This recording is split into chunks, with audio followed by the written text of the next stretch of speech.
that's actually what happened. That's what I call observe and describe. You observe what happened and described it, which is very neutral versus like my child's being so bad. If I don't do something about this, he's going to grow up hitting everyone. He's going to get kicked out of school. No one's going to be his friend. All the parents are going to judge me. You know, we go down that road. Yeah, that's exactly what happens.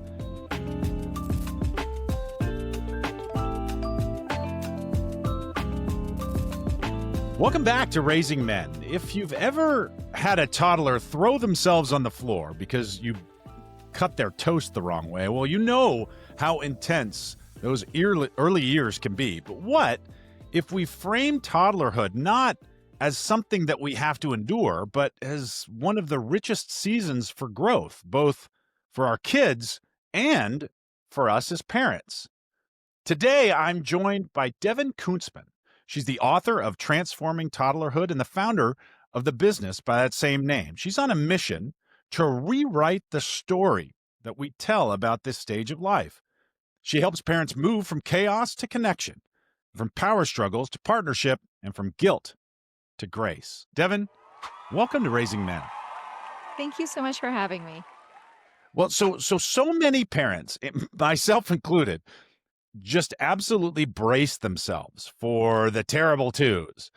But you're promoting a different way of thinking about toddlerhood. Tell me about it. Yes, you know, we all get told whenever we have a baby and then that baby starts crawling and then that baby's about to start walking, just wait. Just wait until they're a toddler. Just wait until they're 2. Just wait until they're a teenager. Everyone like warns us. And then I find that we enter toddlerhood kind of like white knuckling it, like, oh man, what are we getting into here?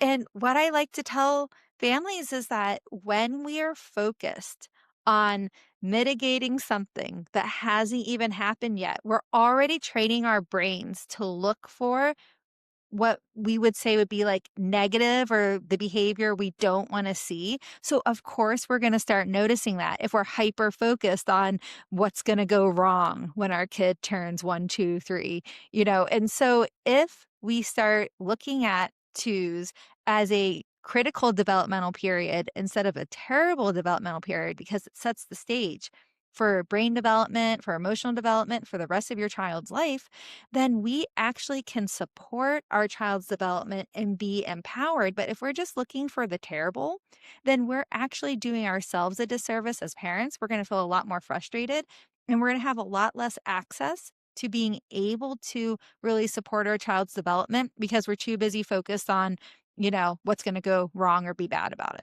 Yeah, I have a business mentor that used to say to me, he used to say, your biggest opportunity is often your biggest problem, and vice versa. Your biggest problem is often your biggest opportunity.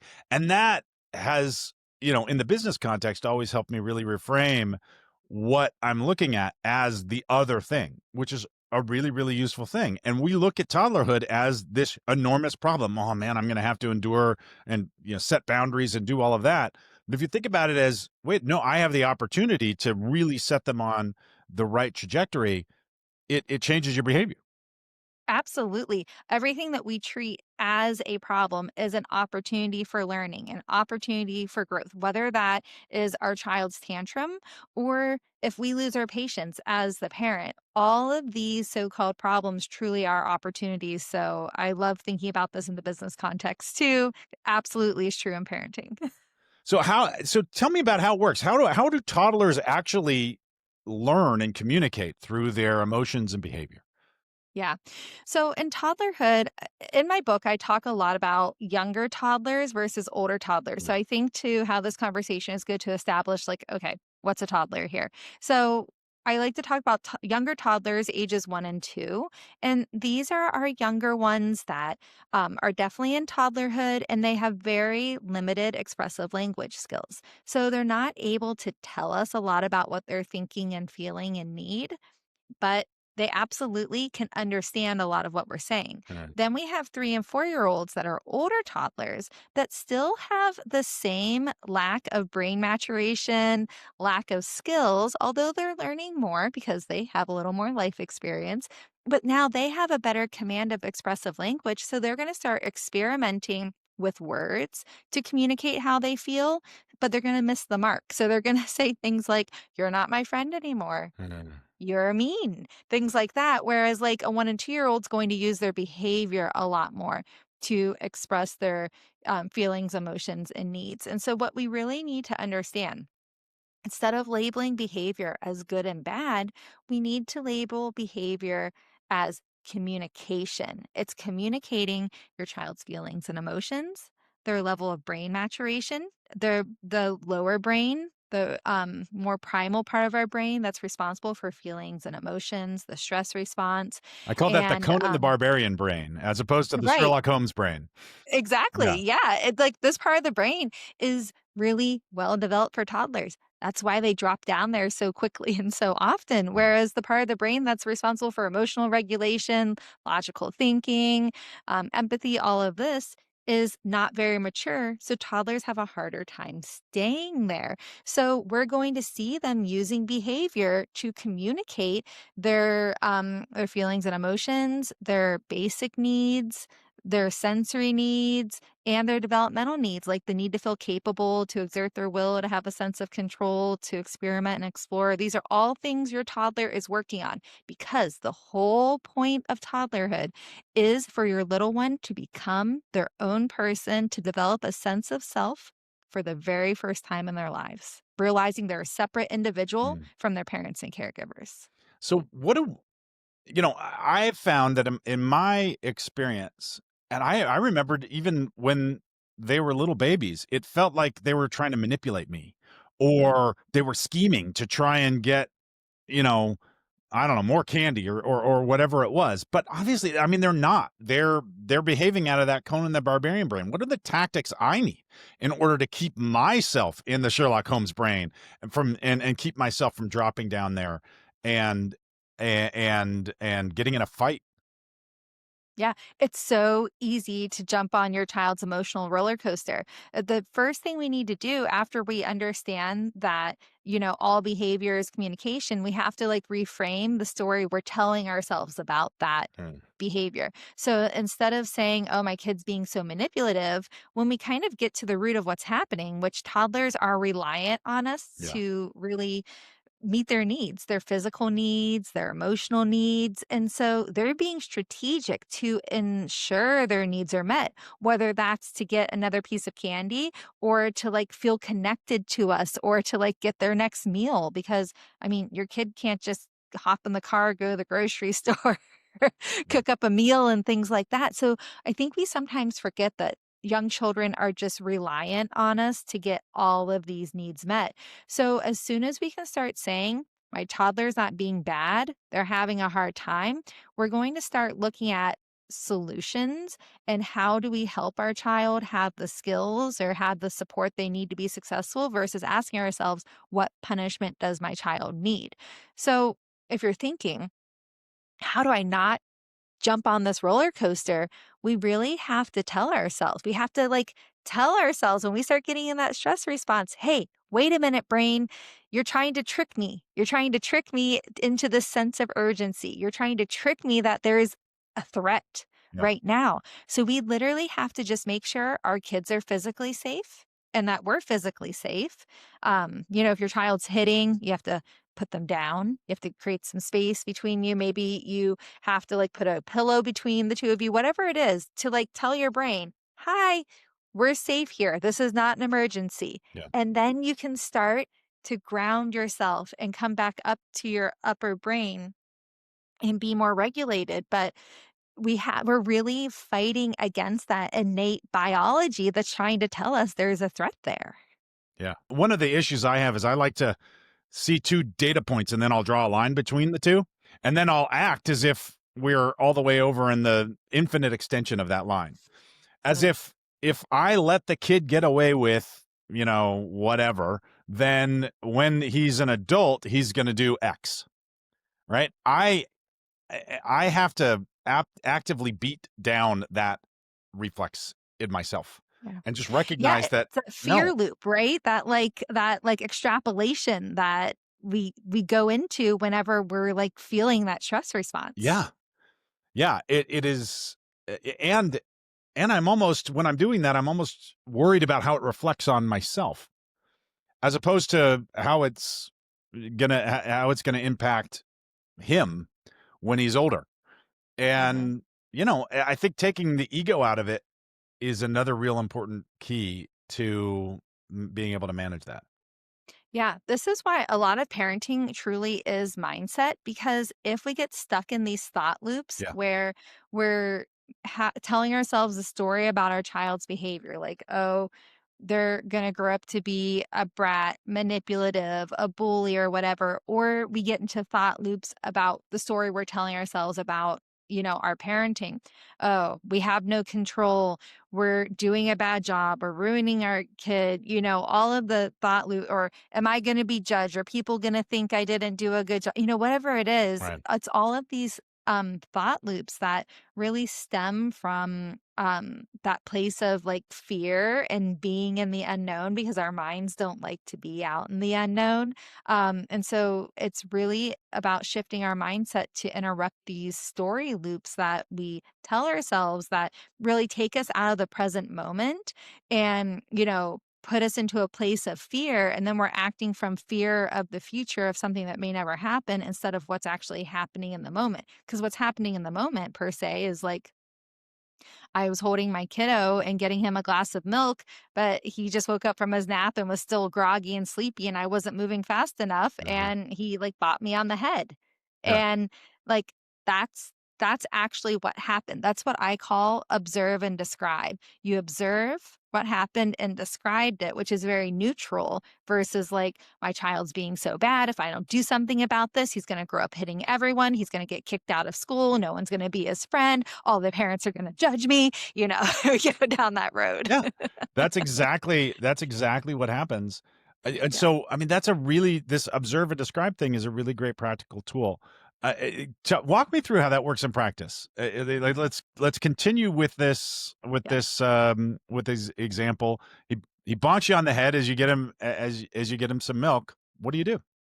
Yeah. So typically you'll see this type of behavior from like a kid that's between 1 and 2 years old, where they're just experimenting with their bodies and how to use their bodies to communicate because they Mhm. can't say like faster or this is taking so long or I really need milk right now or whatever it is. So what you might do is if it just happened once and your child's not like really, really upset, you might just say, "Oh, you just hit me. Are you trying to say you want the milk?" You can say, "Milk, please.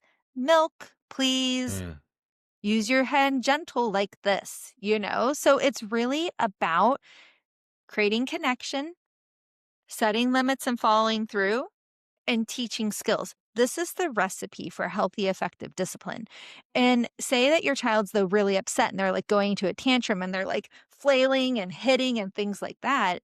Then you have to respond a little different. You have to start with the limit because if not, if you don't establish that safety, you're going to feel more and more stressed and get into that like stress response, yeah, right? yeah, So I might say something like, I won't let you hit. Hitting hurts, and then maybe give like, set them down or say, "Oh, you can hit this cushion. You can't hit mommy," something like that. And then yeah, once they're like calming down a little bit, I might say, "Wow, looks like you were feeling frustrated. You wanted that milk faster and mama wasn't fast enough. When you want milk, you say, 'Milk, please.'" Because it's really about teaching skills. yeah. When kids have the skills to communicate, they do better. I think a lot of the time, especially before I really developed the skills to deal with that sort of thing in a healthy way. Not that I do all the time by any stretch of the Oh, imagination. we're no one's perfect here. Yeah, We're no, exactly. because we're human beings. We, Yeah, like, literally are incapable of being 100% consistent, 100% perfect. It's, like, not even possible as human beings. yeah. But it was easy for me to forget that this really is a skill thing. They Yeah, don't I wouldn't get mad at them for not being able to walk or run, and yet I'll get mad at them for not having the interpersonal skills required in order to express dissatisfaction in a healthy way. That's insane. yeah, because they just don't have the life experience and the brain maturation and the impulse control, Yeah. and that's the thing. It's like a child's impulse control at this age, especially in toddlerhood, is much lower than their developmental drive to exert their will and to, like they're just not able to control themselves in these moments. And I typically say like, okay, we wouldn't punish a child who's like learning to ride a bike and like falling down or Yeah. like learning to swim. Like who has ever punished a child who's like learning to swim and like doesn't have the skills yet, right?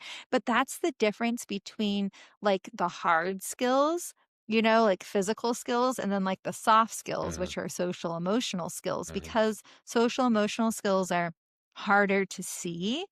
We sometimes forget that those skills indeed are there and they are Yeah. still a skill They're to actually learn. skills. Yeah, Yeah. and you have to develop them. Now, Right. let's continue this this example that we talked about with the milk. Mhm. As the toddler gets older, the communication switches from behavior to verbal, right? Yes. So, is do you the way that you deal with it, is it different when they're starting to melt down instead of, hitting you or pushing you? Yeah. So we, regardless of like a child's age, I still use the same framework, but the things we do and say inside the framework might change a Mm, little bit. mm, So let's say that we have a child who is having a tantrum. yeah, Let's say that you gave them milk and then they wanted more milk, but that's like not within your limits, that the milk is all done, that we're not giving more milk. And so then they start getting really upset because it's typical when we set a limit for a child to have a reaction to that because we just took away their sense of control, yeah, which they're developmentally driven to have a sense of control because they're trying to become their own individual. So when we take away that sense of control, they're not going to like it. right. So they're going to say something about it. So now your kiddo's headed into a meltdown. The biggest thing to do during a meltdown, you might, less is more typically, but you might say, "Ugh, you really wanted more milk and the milk is finished." And then your child is just upset and crying. Yeah. So the biggest thing that you can do during that time is just ground yourself, Mhm. take deep breaths and try to keep your emotions in check, Yeah. because the calmer you can stay, emotions are contagious, and so that will wear off It works eventually both onto your ways, child. right? It works both Emotions are ways, contagious, right? so when they're melting down, it Exactly, wants me to because melt down. exactly, because then we're trying to jump on their emotional roller coaster, and we're like, "Wait, someone's gotta pull the brakes here." Yeah. So and you can't do that if you're on the roller coaster. So, the biggest mistake, though, I see parents make when it comes to tantrums, besides punishing a kid for having a tantrum when really they're just having a hard time coping here, Mhm. is that parents will sit and, like, stand by the refrigerator, in this example, waiting for their child to decide to stop crying and accept the limit.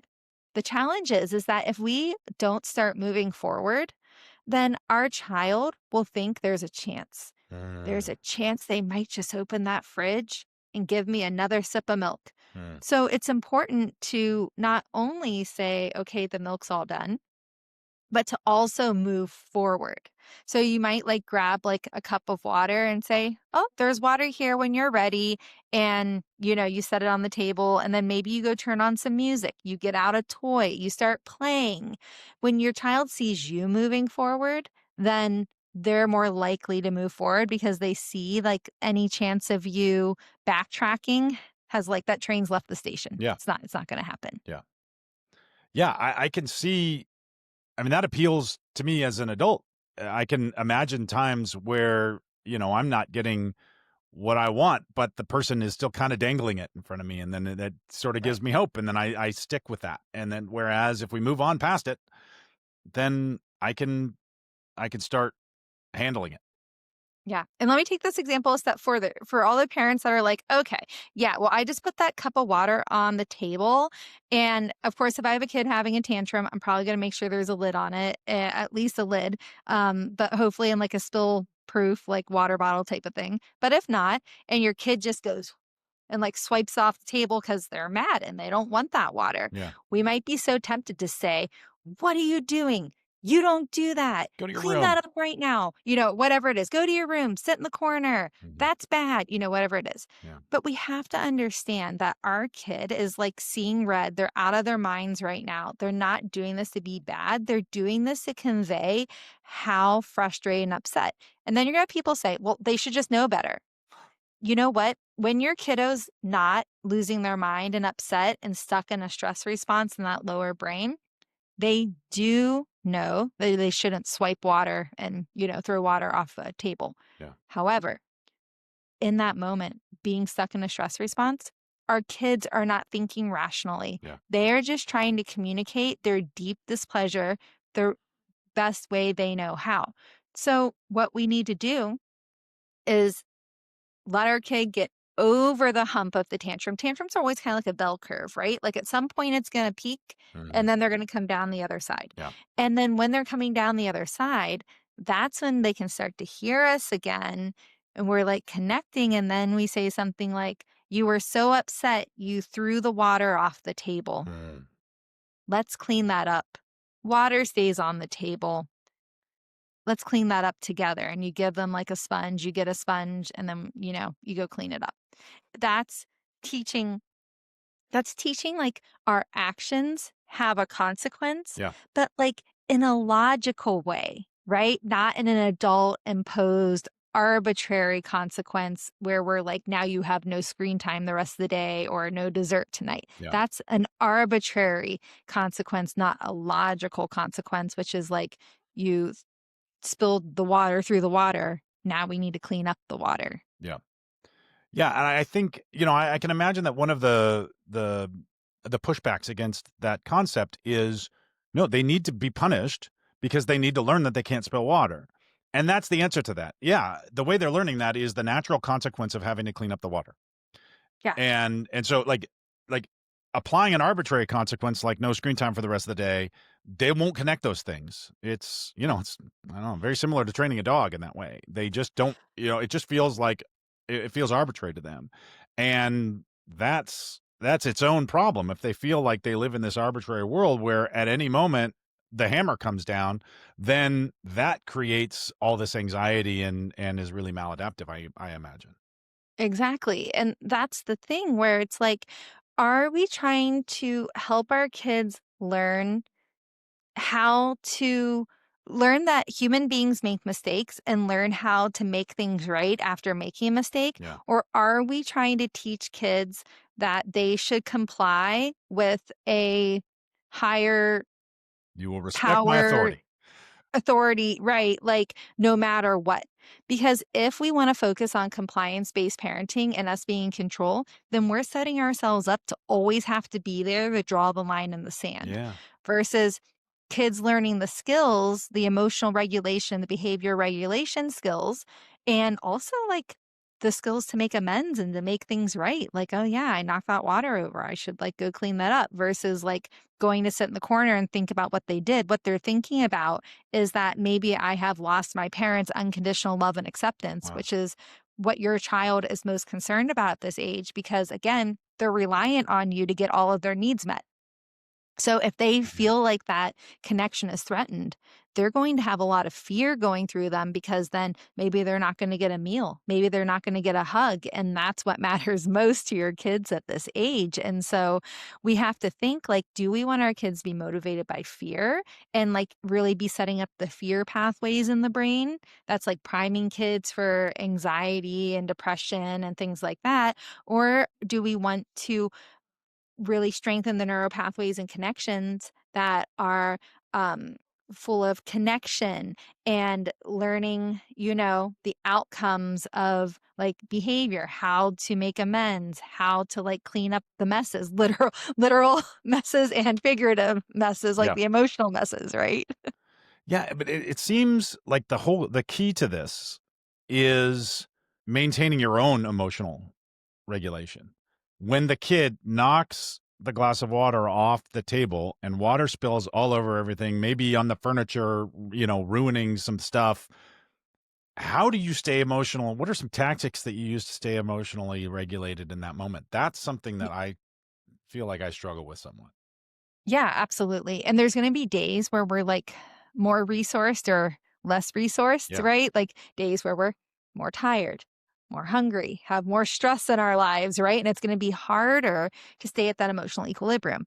Here's the good news: you don't always have to stay there, but the best way to get there is to, again, establish the physical safety and then literally tell yourself, this is not an emergency. I am safe and my child's safe. Because when we can tell our brains we are safe and then Mm. practice grounding ourselves, then it's going to get better. It's going to get easier to pause. So we have to really fight that biological sense of urgency to react right now, because it's not going to make a difference if we respond to our child's behavior right now or in 5 minutes. Like, it's going to be okay.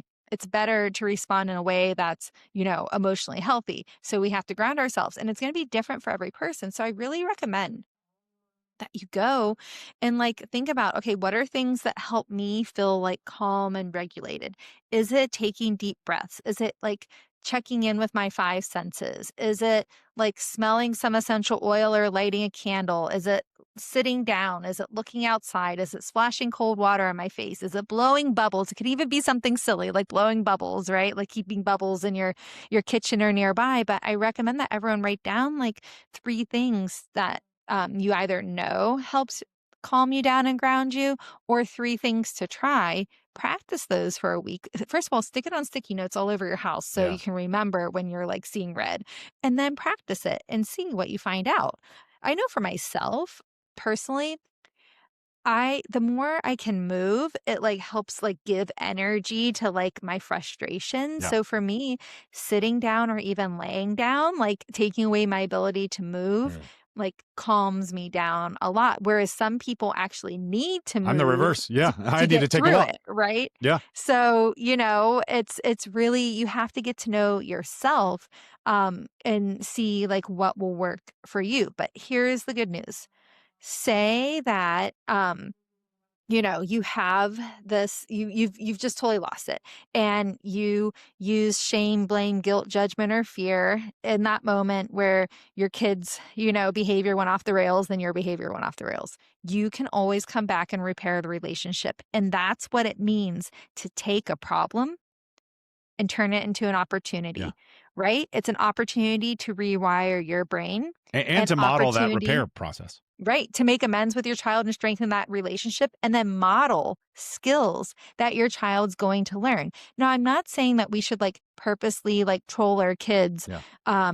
to be able to create opportunities No, there will be plenty for of them. of natural opportunities to repair. Exactly, right. So I'm not just saying like, oh, you should just like go hard on your kids and then repair it. Yeah. No. But what this is like, as human beings, there's going to be moments that like we just mess up. We make mistakes. And so do we want to like normalize it's human to make mistakes, and what do you do once you make a mistake? And if you can model that process for your kiddo, it's on page I believe 49 in my book, but I have a 4-step process for making amends, which is taking ownership.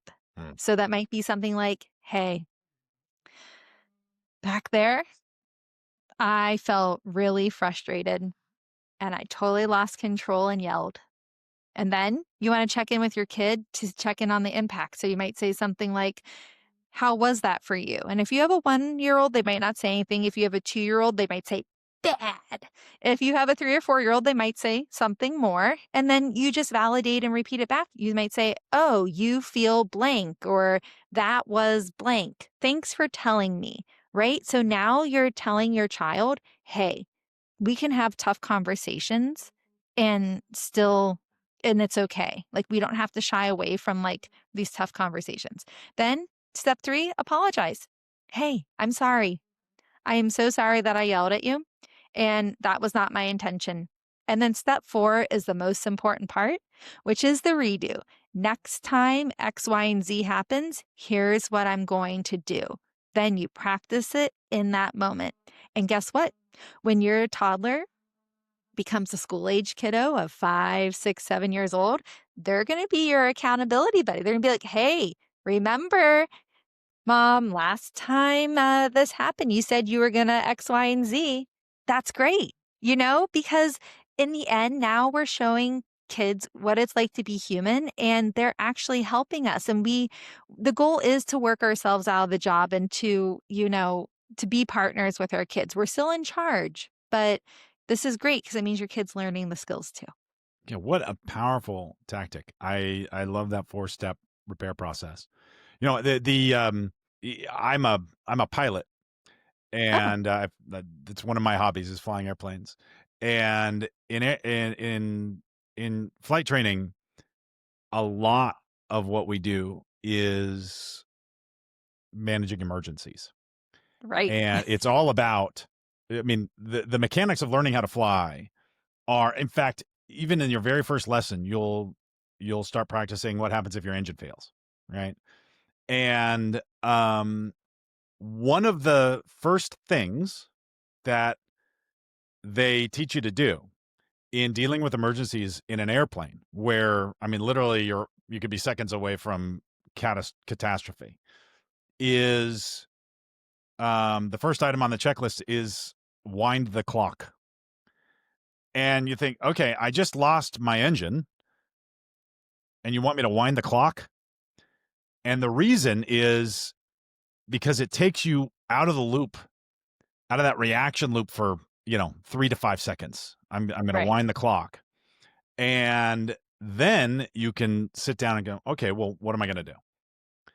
And, um, and that's, I feel like that's a really good metaphor for dealing with the meltdowns also is wind the clock. Just, you don't have to do anything. We're not, there's not a car coming to hit the kid. We're Right. physically safe. Yep. So wind the clock. Just sit there and think for a moment, and then decide how you're going to act, and then do the thing. Yeah. It's all about disrupting the stress response. Yeah. Yeah. How do we disrupt it? How do we, throw a wrench in it so to stop that loop or to stop that cycle?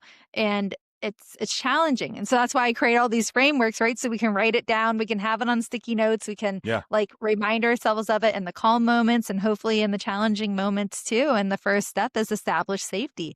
Establish the physical safety Yeah. so then you can create the emotional safety. You know, as I think back over, my childhood journey, right now I have two kids. One of them's 6, one of them's 3. So one of them's kind of outside Oh, that toddler zone that you're talking about. One of them's still smack dab in the middle of it. right. Um, I don't remember any of the fights, but I do remember the times that I didn't measure up to my own sense of values, where I lost it, or I failed. And I think that, part of it is being able to have the grace to recognize that everybody fails, and you haven't irretrievably broken your kid by yelling at him one time, even if it was really bad. And what are some of the tactics that you have for giving yourself that grace? Yeah.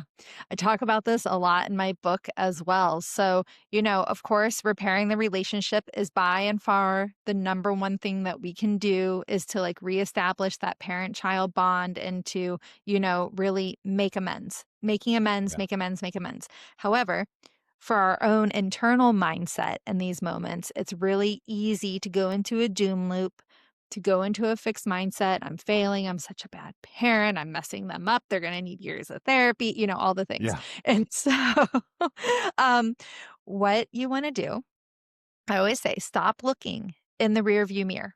This is a car metaphor. Stop looking in the rearview mirror. Mhm. Stop living in the past and woulda, coulda, shoulda land, saying, I should have done this, could have done that. If I just would have done this, X, Y, and Z. That's not going to help us do different next time. So, what we want to do is look out the windshield at the horizon and we want to say, hey, here's what happened. Here's what I learned. Here's what I want to do next time and then go forward and try it out. Practice it in the calm moments. Yeah. Try it again in the challenging moments and be willing to make those mistakes and practice again. Each and every time you practice, you're making progress, not perfection. Your practice makes progress. And each and every moment is an opportunity to practice again. We just have to choose if we're going to look through the rearview mirror or if we're going to look out the windshield toward the horizon where we're going. Yeah. That's a really great metaphor, looking out the windshield versus the rearview mirror. It's up to you. Yeah. One of the themes that I've kind of detected through this conversation is this notion of parenting through connection or through control, right? What is your goal here? Are you trying to cultivate something within your child, or are you just trying to crack the whip? And so, what are some of the signs? Why do we feel like we need that control? Why do we? What's the reflex there, and why is it there, and what do we do about it? Yeah. So chapter 4 of my book is the knowing your parenting role, where I talk about the different types of parenting roles: Mm, the controlling commander, the permissive pushover, the nagging negotiator, and the confident leader and guide. yeah, And we oftentimes want to like we'll slip into this role of the controlling commander mm, because okay, having a sense of control, so, all human beings need to feel a sense of agency, yeah, right? yeah, To have some sense of agency, some sense of control. And that's also very prominent in the toddler years as your child is trying to become their own person. So it's very, very prominent. But it's important to all human beings. So when we start to realize, well, when our toddler starts to realize that they're a separate individual from us and not an extension of us, we oftentimes are still treating them as an extension of us because we often feel like babies are an extension of us. And so we start getting bent out of shape when our agenda and our toddler's agenda doesn't match. yeah, And we feel that sense of control slipping away. And we start to realize that control is an illusion. And then when we start looking at things like sleep, eating, and going to the bathroom, like you can't force your child to close their eyes and sleep. You can't force your child to chew food and swallow it. You can't force your child to like release and go to the right, bathroom, right? right, And so toddlerhood is one big wake up call that control is an illusion. mm, And that is very, very disconcerting because it challenges our sense of agency. And it's very hard to be in relation with someone, especially whenever there's such a power dynamic difference, right? Because we're bigger, stronger, and have a lot more life experience than toddlers. So it feels easier to like dominate and control because they're smaller, less experienced, yeah, and things like that. And so oftentimes we're just trying to like assuage our own discomfort and anxiety when faced with the idea that control is an illusion. And so we think, okay, I've got to have compliance. And then you couple that with like the fear loop of like extrapolating the future. yeah, So that's why we're trying to constantly control our kids' behavior. So you're either going to have like more docile personality children that are going to like comply out of fear, but you're priming them for anxiety and people pleasing, or you're going to have strong willed kids who are going to constantly push back, push back, push back. And then when they get older, those are the kids that are going to like be more likely to lie, to hide things from you mm, because they're afraid of getting in trouble. So the kids eventually get bigger and they get smarter and they, have better tactics. And so really we have to think, okay, connection based, yes, it might be more work up front, but we're still setting limits and following through. We're not saying this is a free for all here. We have to have limits. Limits are so very important, but we're also not ignoring our child's feelings and emotions and needs. But we are teaching skills that are going to have our child be successful and work ourselves out of the job. It gets easier. yeah, Then we don't have to try to like have a 6 or 7 year old that we're trying to control every second because good luck. yeah, yeah. So how do you deal with discipline? And you've advocated for something that called positive discipline. What does that look like day to day? Yeah. So what I like to, everyone is like positive discipline, conscious discipline, gentle parenting, I like to call it developmentally smart. Basically, we're working with our child's development, not against it. And And what we know from the research that this closely aligns with what we call authoritative parenting, where there are clear boundaries and limits in place. We are creating the container. However, we are still trying to meet our child's needs within those boundaries. yeah, We are still taking their feelings and emotions into account, and we're also teaching skills. So, for example, say this is like if anyone has a pet at home, You have a toddler.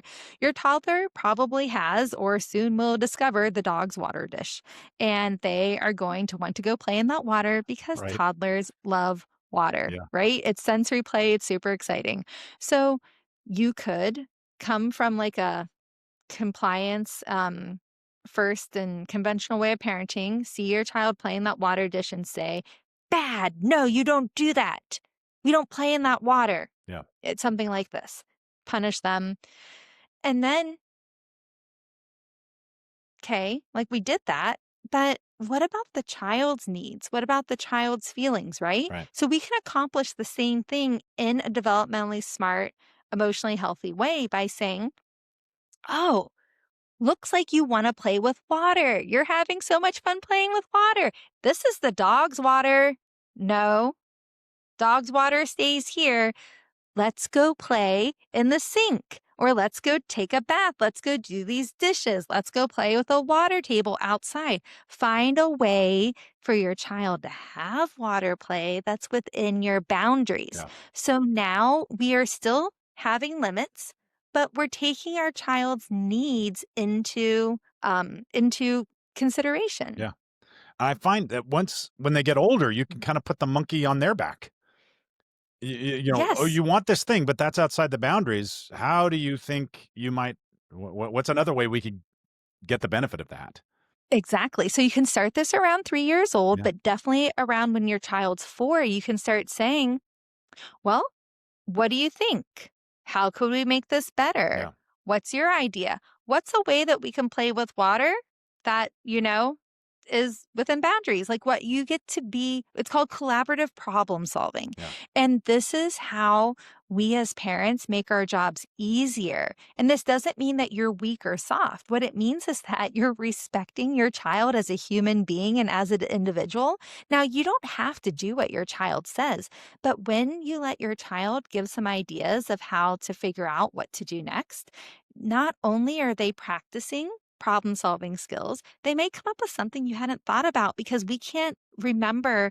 We look at life through a very logical lens because our brains are fully developed, and we just don't remember what it's like to look at life in a different way without our brains being fully mature. So our kids might teach us something or have a great idea. Or maybe they don't have a great idea and you have to work together to come up with something acceptable. But this is how you work yourself out of the job and how you relieve some of that pressure of having to have everything figured out and know what to do all the time. It's okay for you and your child to work through it and figure it out. And then you're creating buy in because your child feels like they have a voice. They're going to be more likely to cooperate when they feel like they have a voice. Yeah.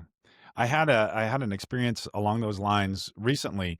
The kids were in the back of the car and I was driving along and they were bickering about something. They each wanted the same toy or something along those lines. Right. And um and they were starting to kind of yell at each other. And that that is really upsetting to me. I really don't like it Hmm. when they're yelling in the car. Hmm. And and so I got on the boy. The boy is older and I kinda got on him about not, you know, sharing with his sister. His sister is younger and she doesn't quite have the mental skills to really ask for what she wants or really know what she wants. And the boy can be happy with a lot of different toys and and the girl can't. And so I kinda got on him about not sharing with his sister, and he took from that, "Oh, well, then she always gets whatever she wants, and I have to sacrifice. That's fine. She can have all the toys," is the way that presented itself. And I kinda well, that didn't really necessarily go as planned. And the next time that happened, which was about 5 minutes later, Right. I I said, "Listen, what's a way that you can give her what she wants or something close to what she wants that doesn't interfere with what you want or that even maybe enhances what you want?" And he thought about it for a second. He came up with a good solution. Well, oh, how about I give her this part of the toy and I retain this other part of the toy and we'll both be happy about that. And it worked. And it actually made him excited about the solution as opposed to resentful about the solution because, he was going to have to give up everything he wants for his brat sister. It was it was such an accidental parenting victory for me. And I really, love really it. worked. It's amazing. And this is such a great example of what it looks like to teach skills over compliance, Yeah. right? And when we're teaching skills, now you just empowered your kids Yeah. to resolve a conflict together. So next time they're going to be more likely to resolve a conflict without you ever having to get involved. And the more that you practice being the coach in these situations versus the referee, that's when they're going to learn those skills. And in a year, you're not even going to have to get involved. They're going to work it out themselves because one of them will be the voice of reason, Yeah. especially once your 3-year-old is a little bit older. And then they're going to be like, oh, what can we do here? They're going to figure it out. They're not even going to have to come get you. Yeah. It also puts me and the boy kind of on the same side. It's like, all right, you and Yes. I are a team and we're trying to figure out how to make these things as smooth as possible. And how do we deal with your sister if she's freaking Yeah. out about this? And it's not give her everything Kids. she wants. It's, how do Right. we do it together? Yeah, kids just want to feel seen and heard, and Yeah. that's why the connection piece is so important. Yeah. The problem is that sometimes people slip into permissive parenting because they're only focused on the connection piece Right. and they never set any limits or anything. So that's why we still need to have the connection piece, set limits and follow through, and teach skills, right? Yeah. And that was just Yeah. a great example, the problem solving skills. But the more kids feel seen and heard, the more that they feel like they have a voice, the more that they're going to be bought in, the more that they're going to cooperate, and the easier things are going to get. Yeah. I always love to finish up these conversations by asking everybody the same question. And I know Okay. that's going to be putting you on the spot, but when you think about the kinds of humans we're raising, what is one operating principle or a truth that you might offer for every parent when it comes to raising their toddler? Yeah. Everyone is a human being doing their best. Your child did not wake up today saying, how can I make your life miserable? How can I make your life difficult? And you didn't wake up today and say, how can I make your life difficult or miserable? Right. But sometimes as human beings, we're not going to be at our best. We're trying our best, but we might not be at our best. And that is okay. It is okay to be human. And so we just have to let this idea of perfect behavior for our children and for ourselves to let it go. Embrace being human, embrace having a growth mindset, embrace this like learning and growth together. And that's really where the magic is. That's a really powerful principle. The book is called Transforming Toddlerhood. And if this conversation helped you see parenting in a new way, share it with your friend and like and subscribe to the channel. And check out Devin's work. The link is in the show notes. This has been Raising Men. I'm Shaun Dawson, and you are a great parent. Raising Men is produced by Phil Hernandez. This episode was edited by Ralph Tolentino.